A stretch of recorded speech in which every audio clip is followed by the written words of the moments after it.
Jackson, thanks so much.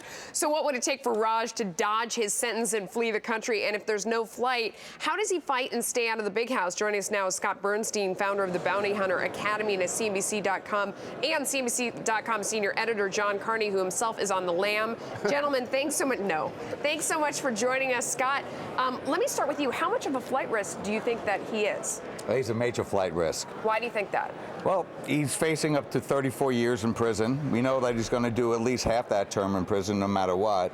And because of everything that's facing him, he's got a $100 million bond out, and he made that bond. But aren't they tracking his every move? Any transaction that moved any money or any strange movement in geography, wouldn't they just pounce on him? I mean, aren't they on top of him 24/7?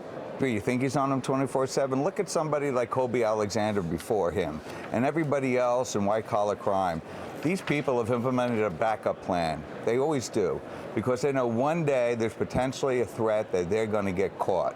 So they've got money hidden all over the world. Just quickly before we get to John, then why would they give him bail at all? That's a good question. Why give bail? Why give bail to a murderer? And they have, in the past, there's so many situations and circumstances that are noted in history to give bail to a murderer.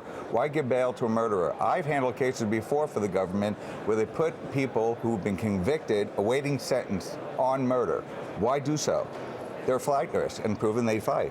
John, you're listening to this conversation. What do you think?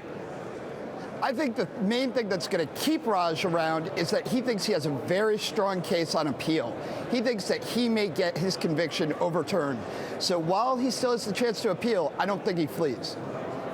What would it take for him to flee? What would he have had to have done? I mean, we all think he has, so much money, it would be easy to do it, but there are a lot of logistical questions, right? I mean, for one thing, have they taken his passport? I mean, how do you get around that? You get around that very easily. You can always get another passport. You can always get another birth certificate. You got the question about Obama having so many different birth certificates and things of that nature. But you can always get different birth certificates. You get contacts around the country. People always devise a plan for their flight. Being in this business for 4 decades, I could tell you that this happens all the time. People who want to take flight with their children, people who are parental abductions when they go to different countries. How do they get the children out of the country? When the birth certificates and the passports are taken away, how do they get out of the country? They find a means. They have people who are loyal to them. They have the money invested in other places where they can't be found by electronic monitoring or means. They have a means. So you come in right at if he does flee, that's when you come in? Absolutely. You have to have also a viable means. When he's on bond, if he made 10% of the bond, right? And this means he paid the full amount of the bond. But if he paid a 10% of the bondsman has a means where he can monitor him on a daily basis.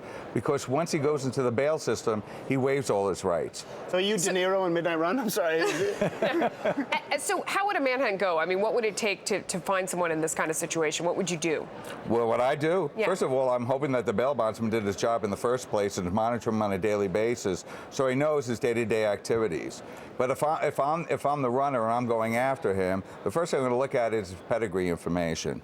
What is he all about, and profiling him, because that's it. You're working on instincts first. Then you're working on the profiling. Where is he going to run to? Well, the first thing he can't get out of the country without his passport.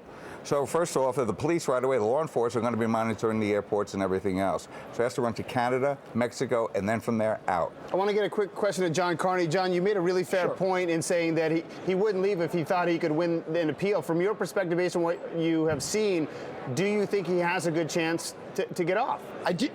I do think he has a good chance. He had, the wiretaps were absolutely crucial to his conviction. And you're not allowed to get a federal wiretap for securities laws violations. In order to get the wiretap, they had to go to court and say they were investigating wire fraud.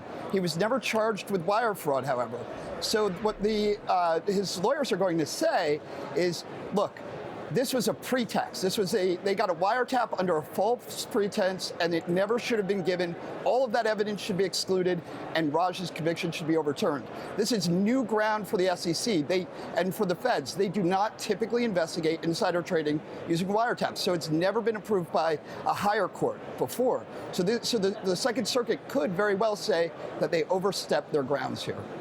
All right, thanks, guys. We really appreciate the insight, Scott. And John, thank you very much for chiming in. I don't want to know what's in those pockets, but. All right, let's get a final check on the markets, or we're going to do that when we come back.